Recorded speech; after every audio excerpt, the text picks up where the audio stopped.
Hello guys, berjumpa lagi kita bersama Skui Film. Apa kabar nih kalian? Semoga bahagia dan sehat selalu ya.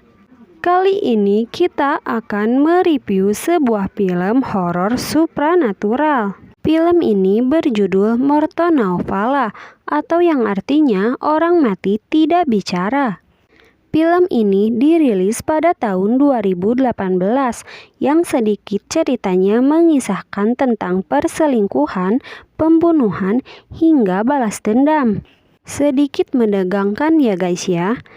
Seperti biasa, jangan lupa sebelum menonton video ini, like, komen, dan subscribe supaya channel ini bisa terus berkembang. Oke lah, tanpa berlama-lama lagi, kita akan langsung membahas ke filmnya.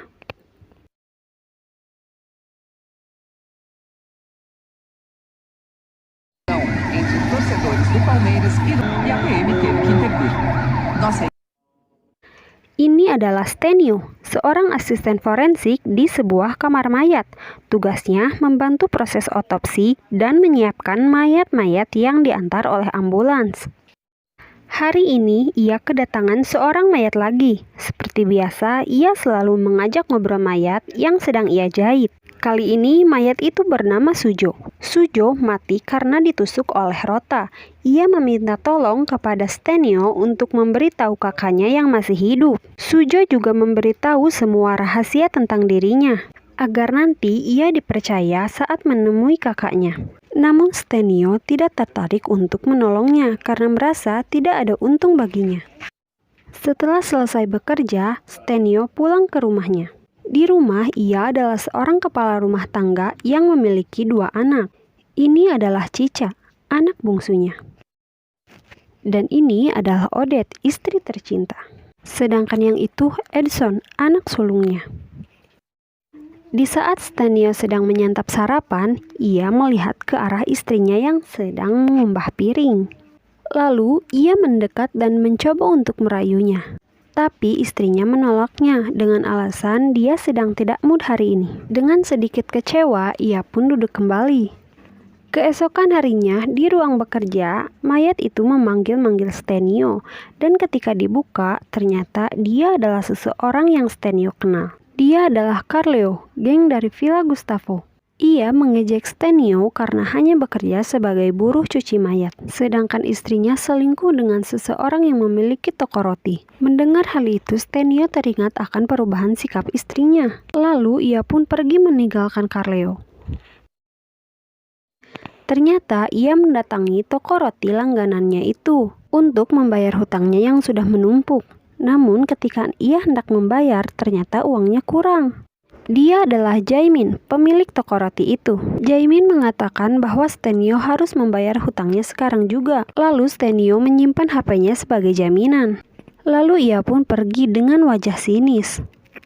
Di malam harinya terlihat Stenio yang mengintip di luar rumah untuk membuktikan semua ucapan Carleo. Dan benar saja istrinya keluar dengan menggunakan pakaian seksi. Ia dijemput oleh seorang pria yang menggunakan mobil merah, yang ternyata itu adalah mobil Jaimin.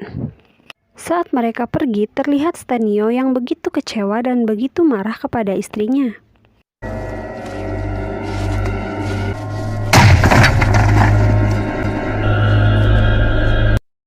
Keesokan harinya, setelah pulang bekerja, ia langsung menonton berita tanpa menghiraukan istrinya. Hari itu berita sedang membahas tentang pertarungan antar gangster yang menewaskan anggota gangster tersebut. Stenio pun terkejut ketika melihat korban tersebut adalah Sujo, dan ia teringat akan pesannya Sujo. Keesokan harinya Stenio berpikir untuk mendatangi kakaknya Sujo yang rumahnya tidak jauh dari gang dekat rumahnya, dan dia diantar oleh beberapa pemuda. Itu adalah Jonas, kakak kandung dari Sujo. Stenio pun memperkenalkan diri dan menyampaikan tujuannya. Setelah diterima, ia pun diajak ke dalam untuk mengobrol sambil meminum sebotol minuman teh sosro. Stenio mengatakan bahwa dirinya adalah temannya Sujo dan ingin menyampaikan pesan terakhirnya Sujo. Stenio mengatakan bahwa Sujo mati karena dibunuh oleh pria dari Villa Gustavo yang bernama Jaimin. Awalnya Jonas tidak percaya, namun ketika Stenio mengatakan bahwa dirinya tahu Sujo dan Jonaslah yang membunuh ayah mereka dan membuang mayatnya ke sungai, barulah Jonas percaya.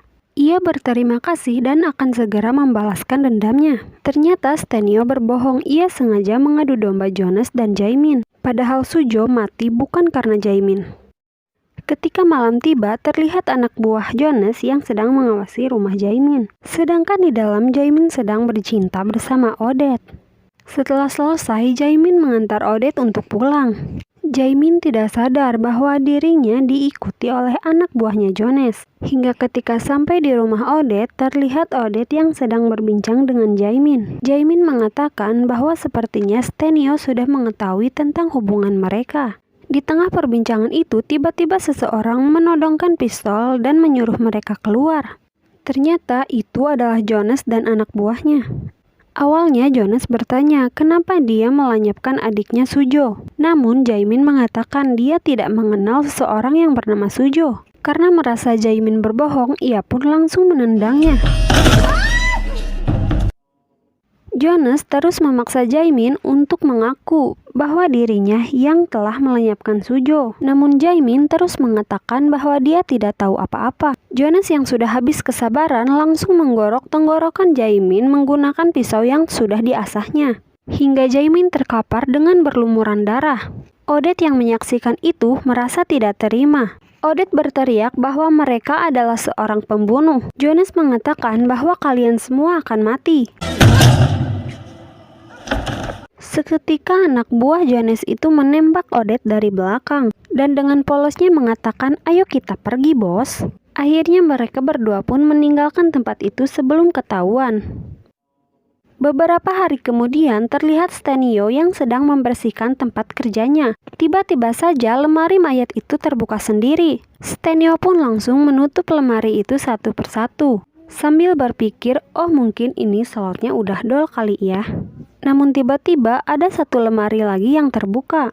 Mayatnya melotot sambil melihat ke arah Stenio. Ketika Stenio hendak menutupnya lagi, ia merasa takut dan langsung pergi.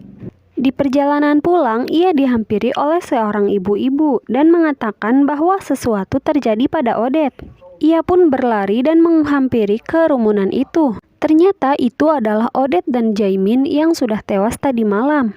Odette berpesan kepada Stenio bahwa anak-anaknya tidak boleh mengetahui tentang hal ini. Seketika itu pula terlihat Edson yang akan menghampiri kerumunan itu, tapi dihadang oleh ayahnya dan dijauhkan dari kerumunan itu. Pada malam harinya ia kembali bekerja, dan ternyata pasien mayatnya kali ini adalah istrinya sendiri. Odette baru mengetahui bahwa ternyata suaminya bisa berbicara dengan mayat. Stenio meminta maaf kepada Odette tentang semua apa yang terjadi, dan Stenio mengakui bahwa dalang dari semua ini adalah dirinya, karena ia merasa sakit hati dikhianati oleh istrinya sendiri. Terlebih lagi Stenio mengetahui bahwa istrinya tidak memakai cincin pernikahan mereka, tapi ia memakai cincin dari selingkuhannya itu. Lalu Stenio pun mengganti cincin itu dengan cincin pernikahannya lagi, dan mencium istrinya untuk terakhir kalinya. Setelah itu Stenio pun pergi meninggalkan istrinya sendiri. Beberapa hari telah berlalu. Di suatu malam Stenio dan rekannya mendapatkan telepon untuk mengotopsi mayat di tempat kejadian. Ia datang bersama tim ke lokasi. Ketika sampai, ia terkejut melihat mayat itu. Mayat itu ternyata Jonas dan anak buahnya. Stenio pun berusaha untuk tetap tenang dan melakukan pekerjaannya. Sementara di rumahnya terlihat Edson dan Cica yang sedang tertidur. Lalu mereka terbangun karena mendengar suara di ruang tengah. Karena penasaran, Edson pun menghampiri sumber suara. Ia pikir ayahnya sudah pulang, ternyata itu hanya suara penyedot debu. Lalu ia pun kembali ke kamar dengan sedikit takut. Tiba-tiba saja pintu itu terbuka sendiri. Mereka pun nampak ketakutan. Edson pun mengajak Cica untuk pergi dari rumah itu. Dan lagi-lagi,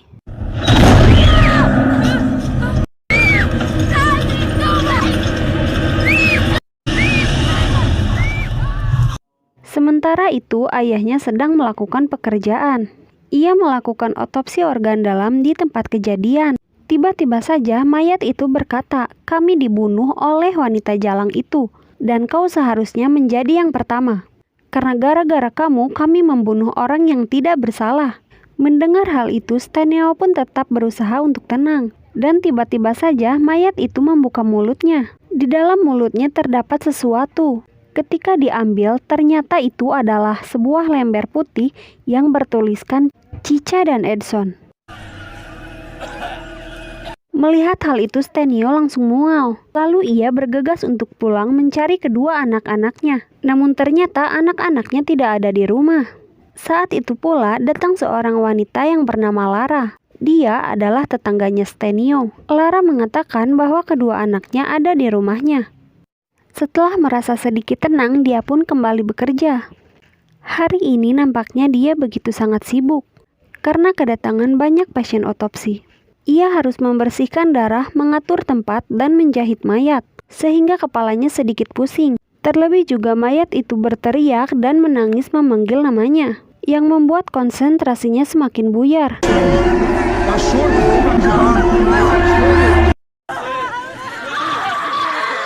Akhirnya jam istirahat pun tiba. Ia terpikir untuk beristirahat sejenak karena sudah merasa lelah. Ketika terbangun, ia ternyata sudah ada dalam lemari mayat.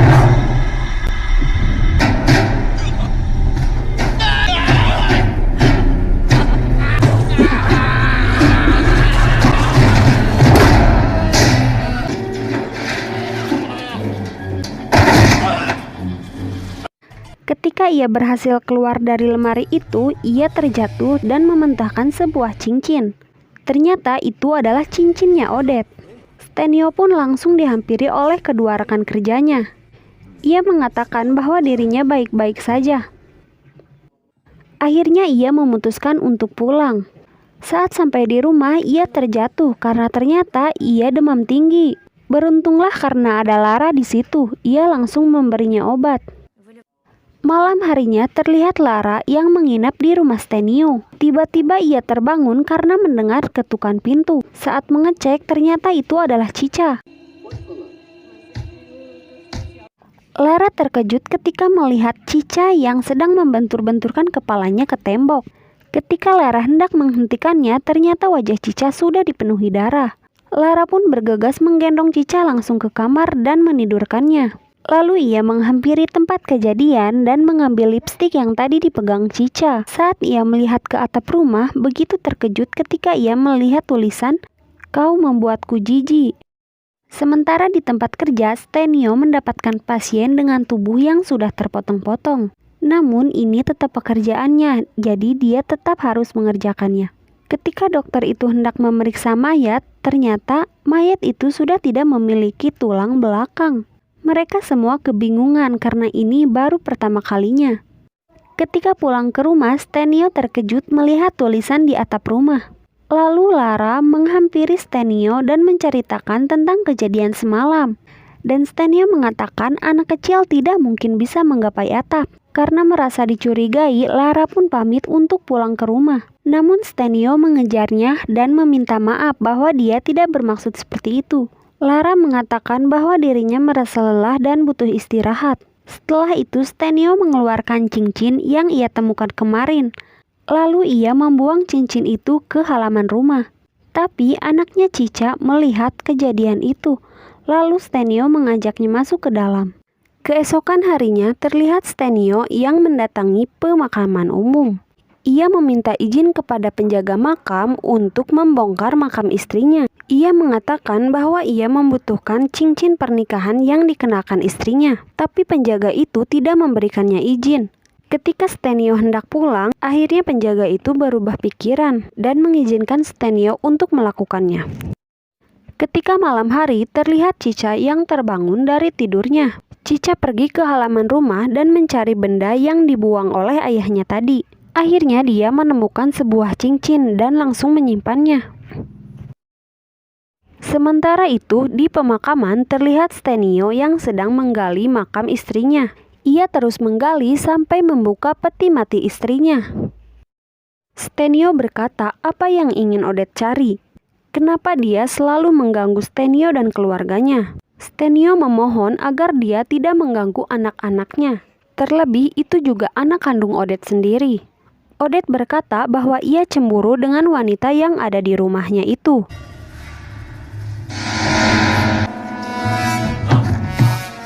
Ketika Stenio membuka tutup wajah istrinya, dia begitu kaget. Lalu tiba-tiba seseorang memukulnya dari belakang hingga ia terjatuh dan memeluk Odette. Dan orang itu langsung menimbun Stenio dengan tanah hingga ia terkubur hidup-hidup.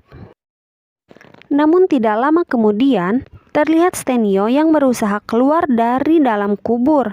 Hingga akhirnya dia berhasil keluar, namun karena lemas dia pun pingsan. Setelah tersadar, dia sudah berada di dalam kantor polisi bersama 2 orang polisi. Lalu polisi itu pun langsung mengantar Stenio pulang ke rumahnya. Saat ia pulang ke rumah, ia melihat Edson, anaknya, begitu marah kepadanya. Ia marah karena ayahnya diantar pulang oleh seorang polisi. Ia pikir bahwa ayahnya adalah seorang penjahat. Ketika Stenio hendak menenangkan Edson, tiba-tiba Edson terlempar sangat jauh. Stenio pun kaget kenapa seperti ada kekuatan dalam dirinya. Lara dan Cica pun membantu Edson dan membawanya ke kamar. Sementara di luar terlihat Stenio yang sedang merenung. Kemudian ia dihampiri oleh Lara yang hendak pamit untuk pulang. Keesokan harinya terlihat Stenio yang sedang membagikan kartu undangan. Ia mengatakan bahwa besok akan ada pesta ulang tahunnya Edson. Edson mengatakan bukankah ulang tahunnya masih lama? Stenio pun berkata tidak apa-apa, itu sama saja.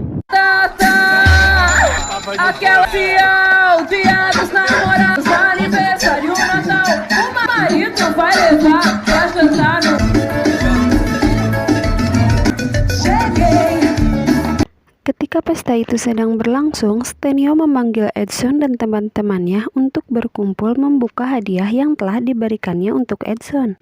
Terlihat Edson yang sangat bahagia ketika ia melihat hadiahnya adalah sebuah skuter impiannya. Namun ketika ia membukanya, ia sangat terkejut dengan isinya. Ternyata isinya adalah sebuah tulang belakang manusia. Stenio juga nampak terkejut dan sangat malu. Lalu ia membawa tulang itu ke belakang. Keesokan harinya terlihat Lara yang sedang membersihkan rumah. Lalu ia dihampiri oleh Stenio. Mereka berdua berbincang membahas kejadian kemarin. Stenio mengatakan bahwa itu semua pasti perbuatan hantunya Odette. Namun sepertinya Lara tidak percaya. Lara pun menenangkan Stenio dengan memegang tangannya. Lara memberikan saran kepada Stenio supaya dirinya pergi ke gereja dan mendoakan Odette. Tapi Stenio tidak menghiraukannya. Ia malah meminta Lara supaya anak-anaknya bisa tinggal sementara di rumah Lara. Di malam harinya terlihat Cica, Lara, dan Edson yang sedang tidur lalap. Tiba-tiba Cica terbangun karena mendengar suara Edson yang memanggilnya. Lalu ia mengikuti orang yang disangka kakaknya itu. Padahal Edson yang asli sedang tertidur. Edson palsu itu mengajak Cica ke dapur dan menyuruh Cica membuka sebuah laci. Cica pun menuruti perkataan kakaknya itu. Ia berjongkok dan membuka laci itu. Dan tiba-tiba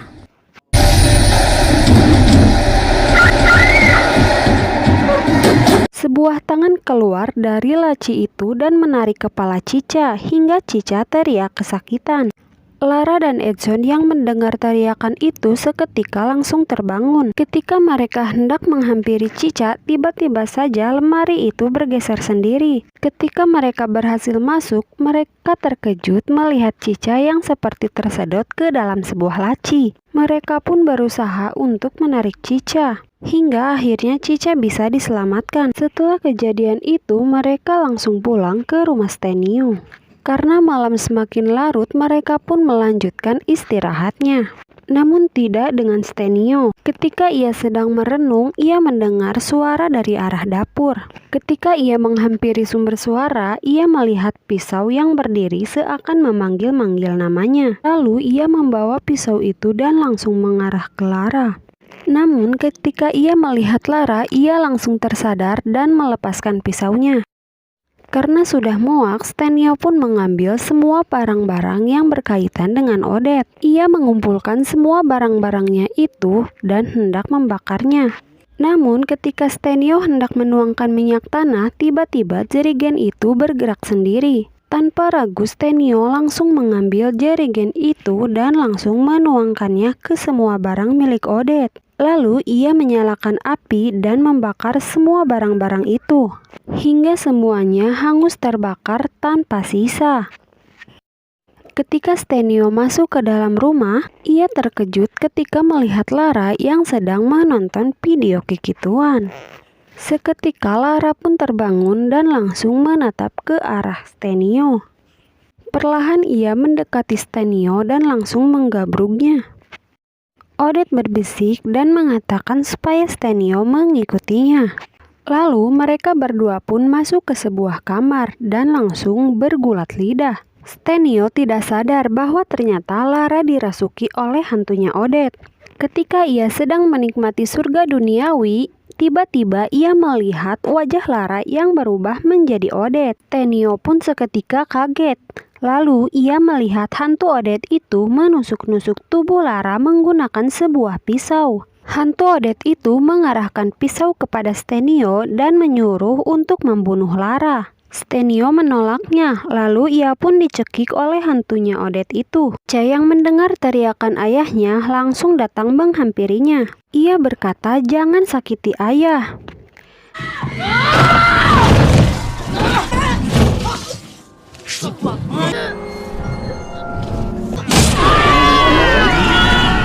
Terlihat Edson yang berusaha untuk menyelamatkan ayahnya itu. Namun ia malah didorong dan diinjak oleh hantu ibunya sendiri. Dan dengan sigap Stenio menusuk tangannya Odette.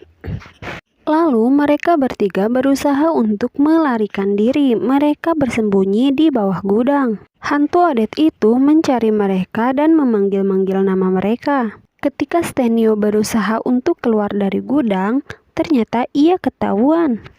Hantu Odette itu menemukan mereka. Awalnya Stenio memohon agar Odette tidak menyakiti anak-anaknya, tapi dia tidak menghiraukannya dan langsung menyerangnya dengan menggunakan sebuah pisau. Stenio yang berusaha menahannya melihat di tangan Lara ternyata ada cincinnya Odette, dan Stenio berusaha untuk melepaskan cincin itu dari tangannya Odette.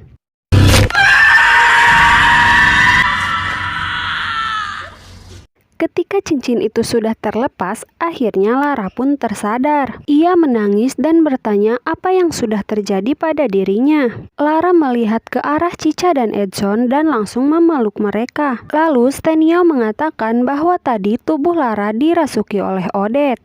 Ketika Stenio hendak mendekati mereka, Lara melarangnya. Dan tiba-tiba hantu Odette itu muncul di balik jendela. Odette meminta Stenio untuk bertanggung jawab atas apa yang telah dilakukannya pada Odette. Akhirnya Stenio mengakui di hadapan Lara dan kedua anaknya bahwa dirinya yang telah membunuh Odette. Lara, Cica, dan Edson terkejut mendengar hal itu. Lalu Stenio menunjuk ke arah Odette supaya dirinya tidak mengganggu keluarga mereka lagi. Dan Stenio berjanji akan bertanggung jawab.